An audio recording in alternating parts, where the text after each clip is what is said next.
Hola, hoy estamos con Nuria Galache, actriz, directora y creadora teatral con más de 25 años de experiencia. Nuria, muchas gracias por estar con nosotros. Gracias a vosotros, muchas gracias. Bueno, encantados Encantada. de tenerte aquí.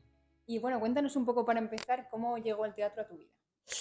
¿Cómo llegó el teatro a mi vida? Bueno, pues el teatro yo creo que llegó a través de la curiosidad, realmente, ¿no? Yo creo que como todos, mediante el juego, ¿no? Cuando eres niño, pues juegas y poco a poco te vas dando cuenta de que eso, hay gente que se dedica a eso, ¿no?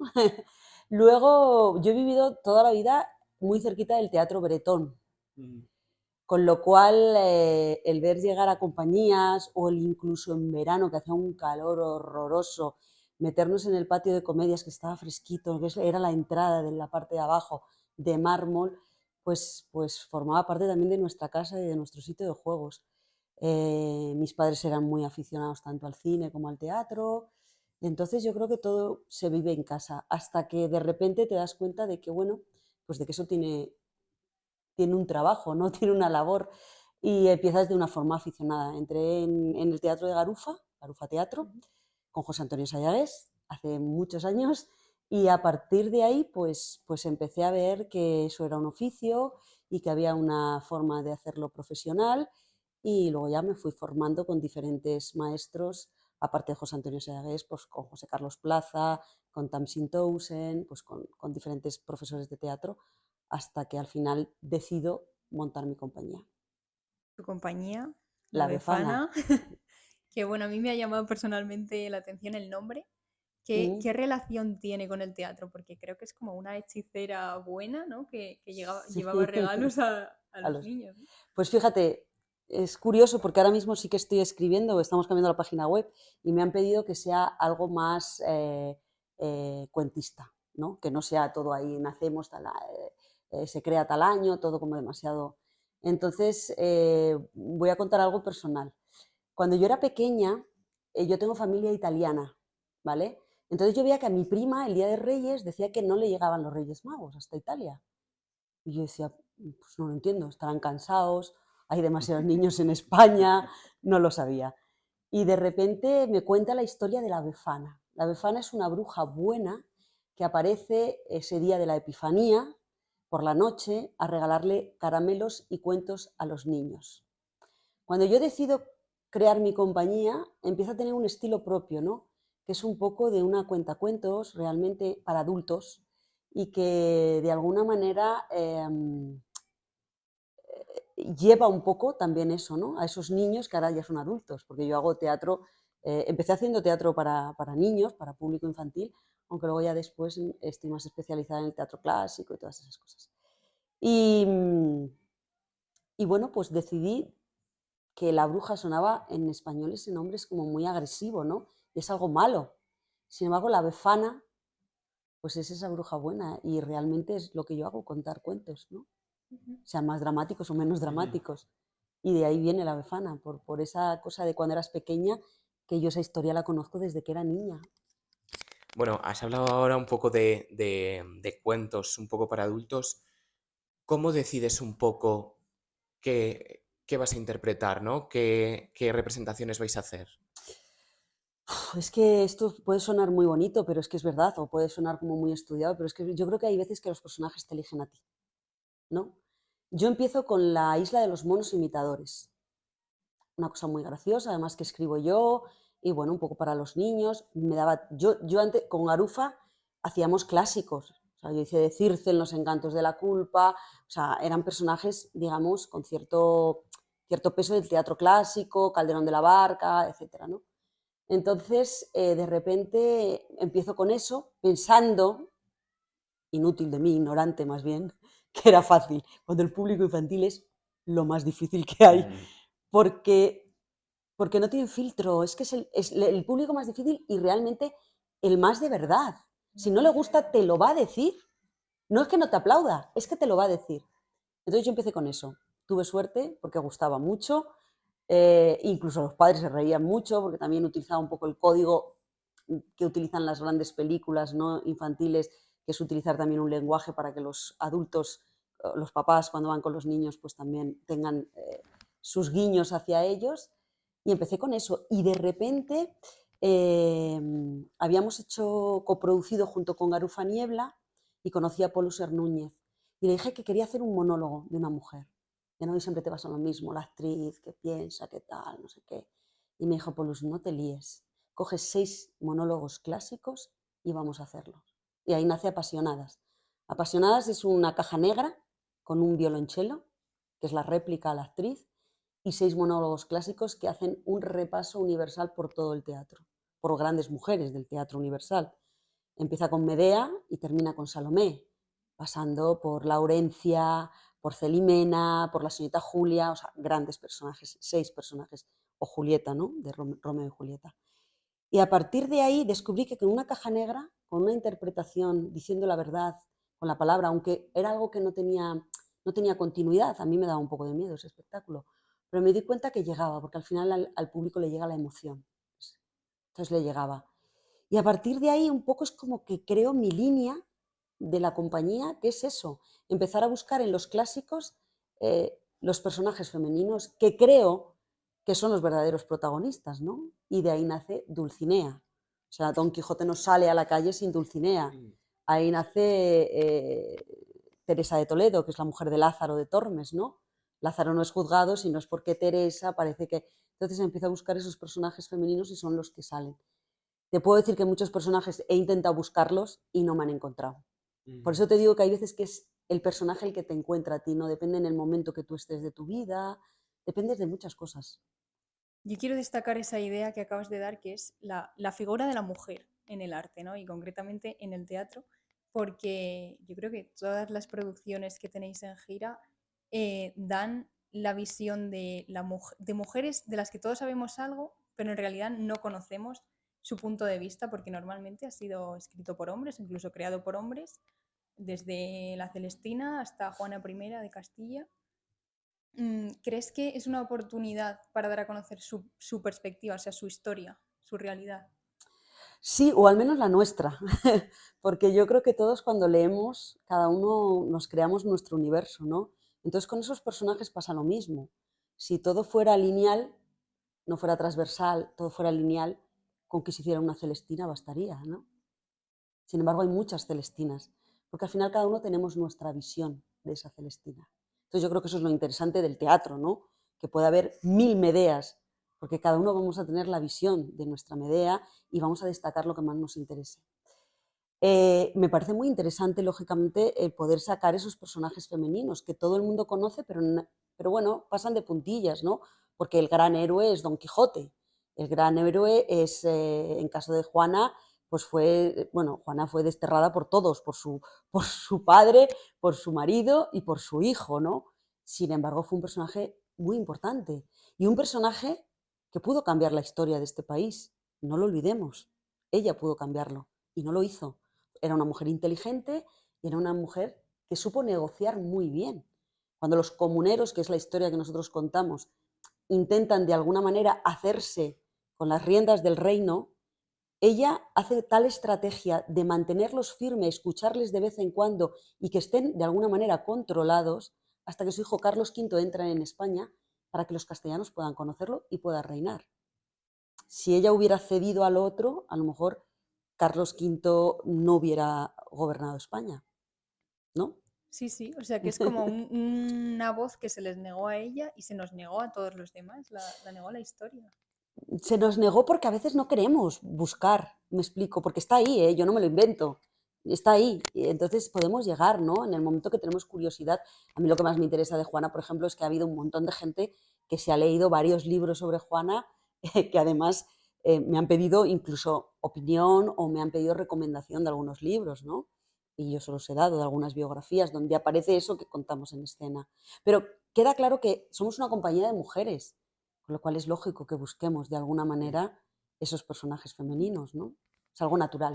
A mí me parece muy interesante algo que estás comentando y es la capacidad de reinterpretación de la historia que tiene el arte, ¿no? Es decir, el poder volver a sacar o ser capaces de mirar con nuestros ojos de hoy lo que sucedía entonces y la capacidad reflexiva que nos provoca en la actualidad, ¿no? De pararnos a pensar qué es lo que llevamos haciendo todos estos años. ¿Sabes qué pasa? Que si son clásicos universales es por algo. Y es porque al final no hemos cambiado tanto. O sea, nos siguen moviendo las mismas pasiones, nos siguen doliendo las mismas cosas, sigue sucediendo lo mismo. O sea, es algo cíclico. Podemos vestir con un vaquero en vez de con enaguas, nosotras, ¿sabes? Mm. Pero en el fondo nos mueve lo mismo. Son las pasiones, ¿no? Es lo que mueve el mundo. Y las pasiones son realmente tan básicas que las tenemos desde hace siglos, ¿no? El problema es que la gente no se acerca a ver esas cosas, ¿no? Porque a veces cuando la gente se queda a esperarte después de una función, es súper interesante, ¿no? Que de repente se quedan con frases o se quedan con pequeñas, ¿sabes? Cosas que, por ejemplo, Dulcinea dice, el amor tiene que ser voluntario y no forzoso. Eso es una frase que dice Dulcinea. Y de repente sales y te dice una señora mayor, hija, ¿qué razón tienes? No podemos obligar a amar a nadie, tiene que ser voluntario, no nos pueden forzar. Dice, ya está, o sea, objetivo cumplido, ¿sabes? O de repente que te vienen a ver gente joven y descubren, pues yo qué sé, el Lazarillo de Tormes o la Juana, y te dicen, oye, ¿y de dónde has sacado información? Pues mira, lo he sacado de tal libro, de tal biografía. Pues y luego te escriben, oye, pues la he leído. Pues yo creo que ahí está el objetivo, ¿no? El teatro no puede pasar de puntillas, el teatro está para mover, para bien o para mal, también está bien la crítica, ¿eh? Y que no gustes, eso es maravilloso, porque no hay que gustar a todo el mundo, entonces estaríamos muertos. Si gustáramos a todo, cuando nos morimos somos muy buenos para todos, entonces si somos muy buenos para todos ya hemos muerto. Entonces está bien, pero tiene que mover, tiene que mover. Entonces, ¿por qué mueve ahora, como tú decías, el arte? Porque al fin y al cabo estamos hablando de los instintos más primarios y básicos.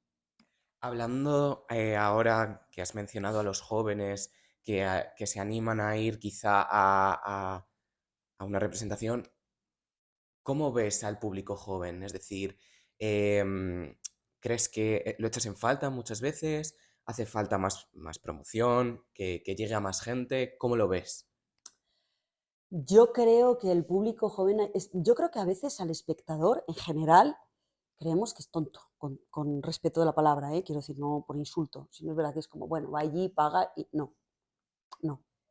Entonces yo creo que al espectador, sea joven, el espectador de teatro que ya tiene una edad o tal, digamos que ya está ganado para la causa, Mm. ¿vale? Pero al joven es al que hay que ganarle. Y el joven tiene muchos estímulos ahora mismo. Los jóvenes tienen muchos estímulos y sobre todo es una generación que es muy rápida, es del aquí y ahora, el consumo rápido. O sea, cojo un videojuego y en 20 horas me lo he comido, me lo he fulminado, es el final.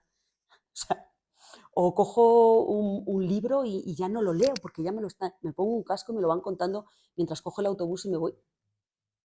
Hay que decirles que no, que la vida es otra cosa, que hay una pausa, que existe un arte que es el teatro, donde tú vas, donde tú reflexionas, donde hay una especie de comunión con el actor, donde hay un acuerdo no firmado entre el espectador y el actor en este caso, donde yo digo que es como un acto de amor, donde el actor te va a dar todo lo que tiene y tú eres tan generoso que te vas a creer todo lo que te cuente.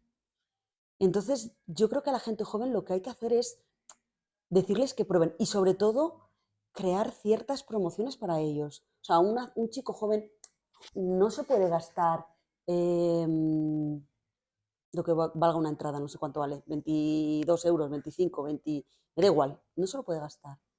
Entonces hay que intentar de alguna manera crear promociones, llamarles la atención y tal vez empezar, lógicamente, a lo mejor con obras, si no han ido nunca al teatro, que se acerquen a ellos, que les cuenten, ¿no? Pero cualquier clásico está cerca de ellos, ¿no?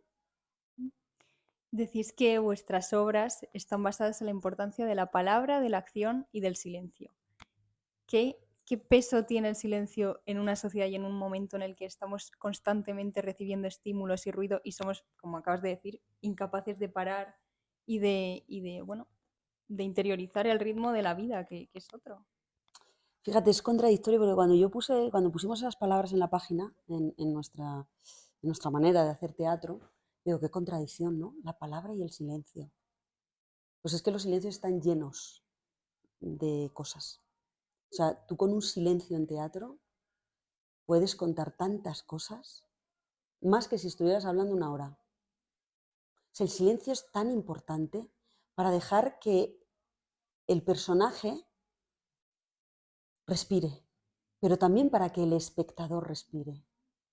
Cuando tú estás en un teatro, estás dando una información, quiero decir, no puedes rebobinar, ¿vale? El estímulo es muy rápido, lo que hemos hablado, pero tú de repente estás viendo una peli en casa o tal, o un videojuego o lo que sea, y dices, para atrás, ¿no? Tenemos esa facilidad. En el teatro no. Entonces tienes que estar ahí, continuamente. Con lo cual, ese silencio es para que el personaje respire, pero también para que el espectador respire.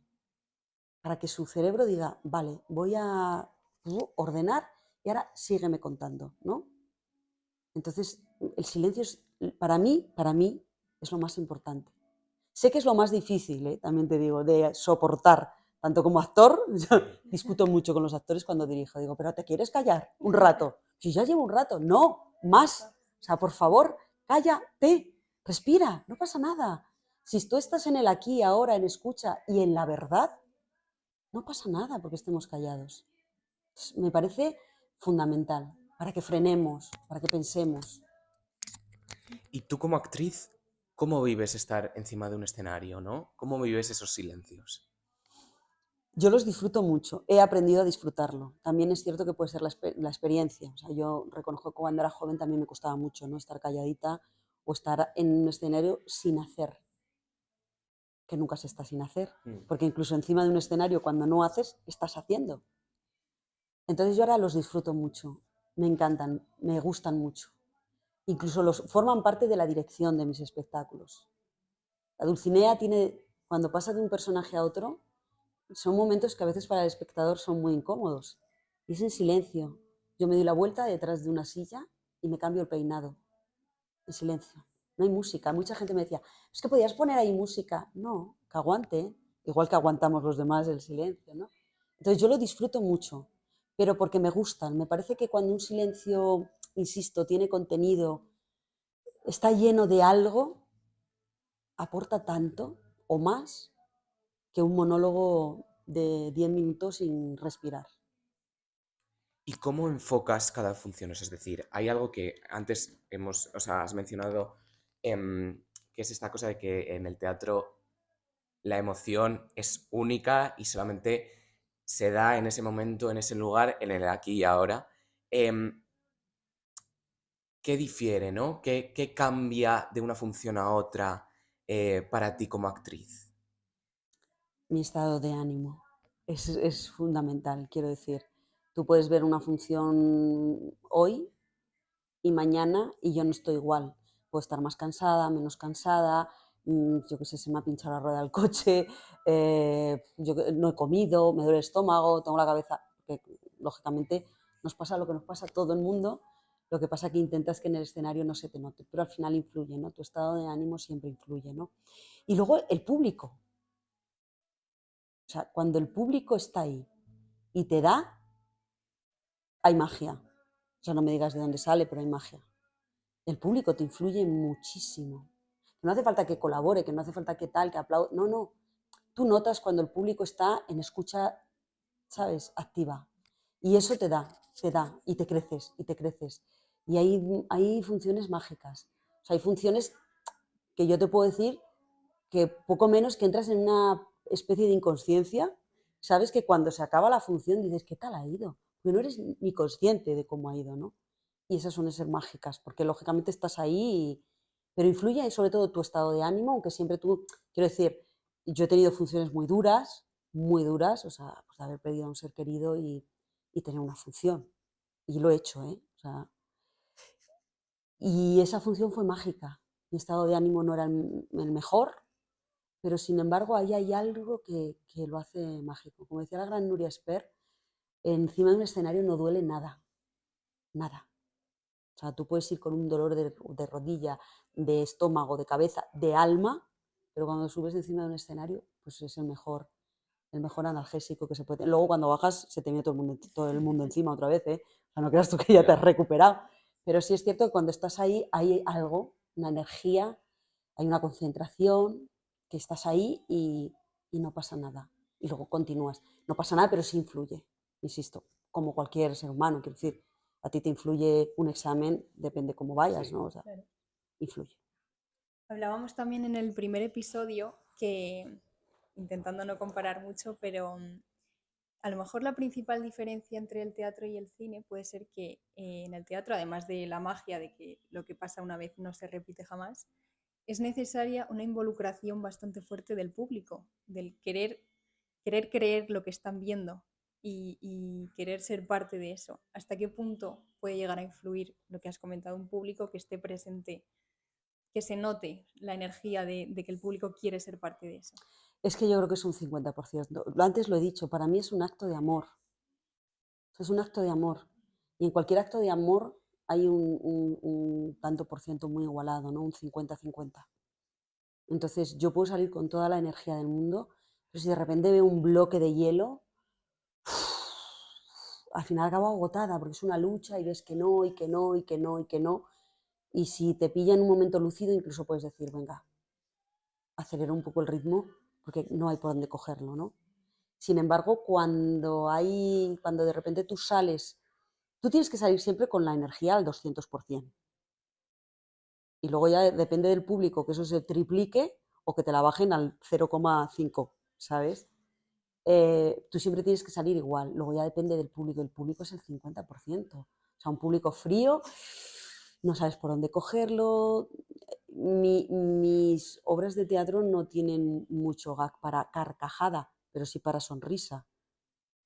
Y de repente dices, uff, nada, no han entrado, no, esto no lo han pillado, ese tose, el otro no sé qué, ahora suena un teléfono, se están moviendo, uff, es horroroso, ¿sabes? Y si de repente no, ya te digo, no consiste en que se rían ni en que aplaudan, ¿eh? Pero tú dices, hay un silencio, una concentración, ves que te están mirando, ves, no, porque no ves, sientes que te están mirando, que están contigo, que dices, uff, se acaba y dices, no quiero que se acabe, ¿sabes? La vas incluso le metes cositas nuevas, ¿no? Que se te van ocurriendo. Cuando ya tienes la función muy corrida, pues lógicamente la puedes improvisar y jugar y dices, venga, pues os voy a dar cositas. Y eso, por ejemplo, mis compañeras lo notan, ¿no? Mis compañeros, los técnicos, cuando acabo dice, les has dado hoy, cómo has gozado, no sé qué. Sí, porque el público me ha hecho que goce ese momento y he dicho, vamos a gozarlo juntos. El 50% mínimo. Bonito también eso, ¿no? O sea, cuando notas que sí está y recibes eso, o sea, como actriz tiene que ser, no sé, sentir Tengo como... que decir que el público es muy generoso también, ¿eh? Eso suele pasar casi siempre. Es más difícil que te pase lo otro. Y normalmente el otro no suele ser al 100% el público. Suele ser una parte del público que está fría, que no les gusta, que a lo mejor piensan que vienen a ver una comedia y de repente se encuentran pues a una Dulcinea que no es comedia, o que vienen a ver no sé qué, o que vienen a ver algo con mucha gente y solamente sale una actriz y ya están como, solamente una, a ver qué nos va a contar, ¿sabes? Pero tengo que decir en favor del público que no suele ser así. O sea, el público es generoso por naturaleza. El público es generoso. El público paga una entrada sin saber muchas veces lo que va a ver. Y va con la idea de que me voy a creer lo que tú me cuentas. Si tú te mueres, que yo me lo voy a creer. Eso es un acto de generosidad tan grande que eso suele pasar el 99,9% de las veces. Y eso es un gusto, claro. Y luego ya hay un público que no es el 50%, que es el 90% de la función, que es ese público que está contigo desde el minuto uno, que eso también suele pasar muchas veces, ¿eh? O sea, lo que menos pasa es el bloque de hielo, que tú tienes que intentar derribarlo también, ¿eh? Que hay veces Sí. que lo consigues. Antes has mencionado el tema de, bueno, salir a escena, pasase lo que pasase, ¿no? Eso de que en el escenario no duele nada. En tu formación como actriz, ¿cuánto hay de ti misma y de tus propias vivencias, ¿no? Es decir, ¿cuánto hay de esa emoción que tú vas viviendo en cada uno de esos personajes? Intento, pues yo soy del método de fuera, ¿vale? Que las emociones tienen que venir de fuera hacia adentro, no utilizar nada tuyo para no hacerte daño. Intento que no haya mucho, sobre todo cuando es daño físico. O sea, yo recuerdo, no sé qué gran actor también decía, o gran actriz, no lo recuerdo, que decía, yo no podía llorar todas las noches la muerte de mi padre. Que claro, entonces yo no sanaba, porque su padre había muerto y yo no puedo sanar la muerte de mi padre si todas las noches utilizo esa emoción para llegar ahí, tienes que utilizar otro recurso, si puedes. Hay veces que no. Y luego hay veces que estás utilizando otro recurso y de repente en el directo estás con las emociones tan a flor de piel que de repente dices, me he metido en este charco sin querer, ¿no? Emocionalmente. Claro, porque eso es un poco difícil de regular, me imagino. O sea, creo que nos pasa a todos como espectadores que la identificación. Bueno, antes lo has dicho, los clásicos son clásicos porque la historia se sigue repitiendo.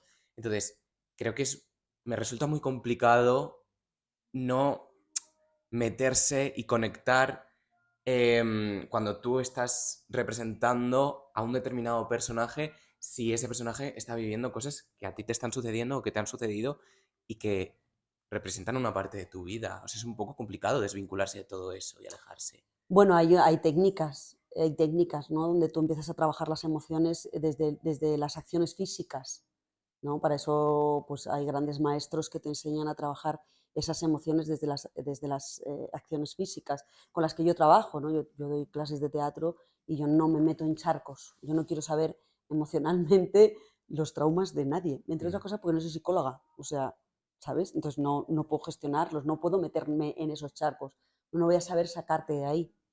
Te puedo sacar como amiga, pero nunca te voy a poder sacar como profesional, con lo cual prefiero no meterme. Entonces, yo siempre lo digo, hay dos maneras. O sea, yo puedo empezar a revolverme por dentro y de repente gritar porque algo me duele, o puedo dar un golpe en la mesa y esa acción física me va a llevar a gritar. Entonces, intento siempre que sea desde fuera.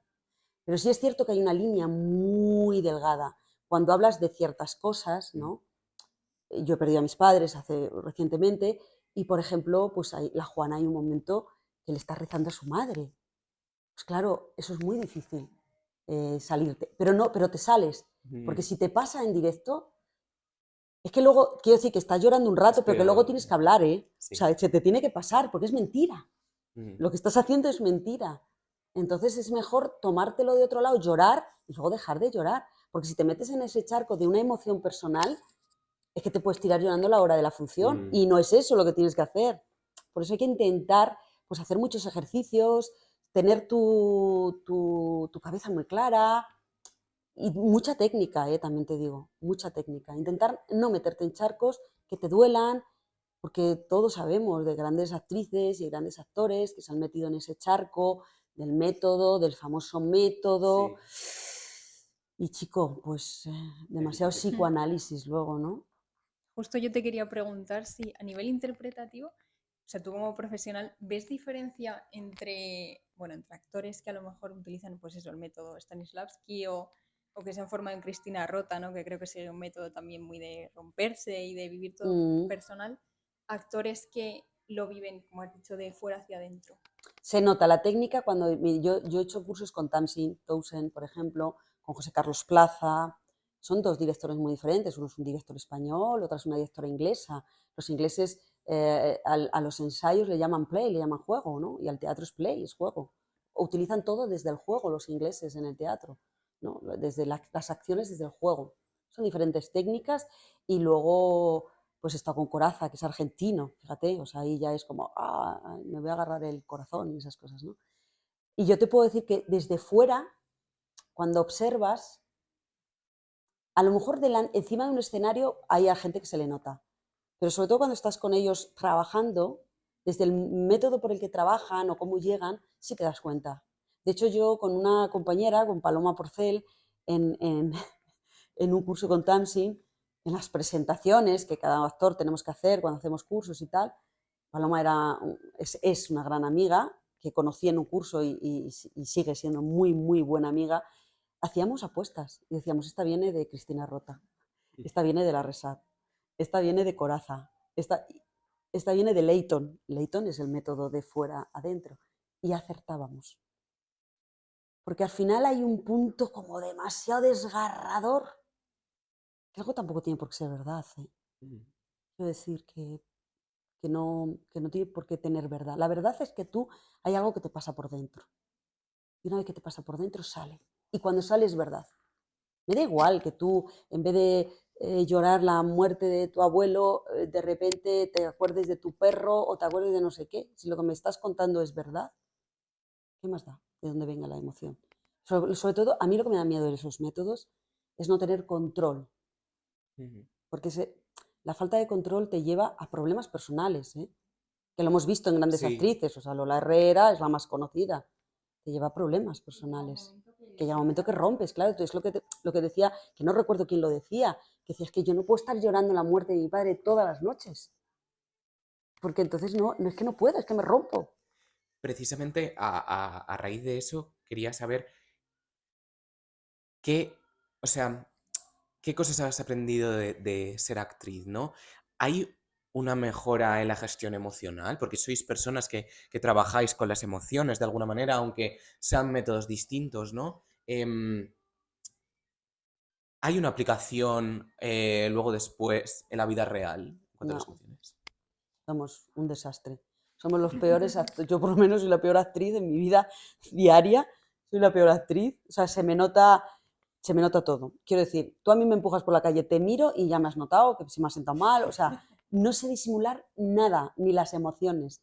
No, yo creo que en la vida real o sea, tenemos tanto control que yo creo que en nuestra vida diaria el actor lo que hace es relajarse. Mm. Con lo cual estamos con las emociones, puf, vamos, que me pinchas y me sale sangre, ¿sabes? O sea, es que hiervo. Entonces, tal vez sí las controlas en los momentos más fuertes, más duros, ¿no? Porque no luchamos solo con las emociones encima de un escenario. Esta mañana lo comentaba con un amigo, el actor, lidiamos a diario con el no. Casting, pruebas, el no, el no, el no. La aprobación. La aprobación, y es el no, pero tenemos más no que sí, ¿eh? Mi agencia me manda casting a diario y bueno, yo ya los hago como, no sé, pues porque las hago, quiero decir, porque los tengo que hacer, porque es mi trabajo, pero sin ningún tipo de... Ya he conseguido, por ejemplo, eso, ¿no? Que no me genere ansiedad. O sea, yo hago un casting, sea por self-tape o presencial, y yo cuando salgo me tomo un café y ya se me ha olvidado, ¿eh? De hecho, si alguna vez me han llamado por una segunda prueba, que no sabía ni para qué me llamaban. Entonces, por ejemplo, eso sí que lo consigues con el tiempo, ¿no? Porque lo tienes que gestionas tantas veces esos nervios que al final los gestionas relativamente, ¿eh? O sea, yo venía hoy aquí, venía nerviosa. El día que falten esos nervios, lo que hemos dicho antes, estamos muertos. Sí, correcto. Y bueno, para ir concluyendo, nos gustaría plantear una reflexión que decía Arthur Miller, que era que el teatro no puede desaparecer porque es el único arte en el que la humanidad se enfrenta a sí misma. ¿Qué le dirías tú a los que piensan que el teatro está acabado?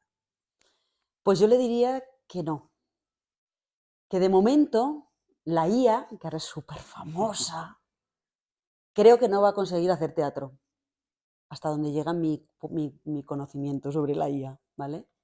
Con lo cual, el teatro es el aquí y ahora. El teatro es el presente. El teatro es que si yo me ahogo, tengo que beber agua en directo. El teatro es que si yo me caigo, como me he caído, como se caen compañeros, me caigo. Y mañana no me voy a caer. Entonces, eso no va a desaparecer nunca. ¿Y sabes por qué? Porque el teatro está continuamente en crisis. Con lo cual, pues va a seguir en crisis, pero ahí se mantiene. No va a haber nadie que lo pueda sustituir. Y date cuenta que el teatro nace desde los griegos. O sea, entonces era el bululú que contaba historias, la transmisión oral, ¿no? De que había que coger al hombre del campo y explicarle lo que era el bien y era el mal. Entonces luego ya se hacían autos sacramentales. Fíjate de dónde viene el teatro, ¿no? De yo te cuento algo. Y se sigue haciendo. Se siguen contando cuentos a los niños por las noches para dormir. Yo ahora mismo os estoy aquí contando una historia, que es mi historia. Entonces, todo es teatro. Con lo cual, creo que a todos esos que dicen que el teatro está, no. De hecho, les digo que vayan al teatro para ver si está muerto. Yo creo que el teatro es la única arte viva, porque realmente es viva, aquí y ahora. Lo que pasa en el teatro pasa en ese momento. Es que no te va a pasar al día siguiente. Yo tengo función el viernes y el sábado. O sea, les invito a que vayan a ver la función del viernes y la función del sábado. No va a ser igual. Ya se lo digo yo que no va a ser igual. Pues nos quedamos con eso, con esa emoción. Muchísimas gracias, Nuria, por acompañarnos en este ratito. Y nada, a vosotros esperamos que os haya gustado este episodio y nos vemos en el siguiente.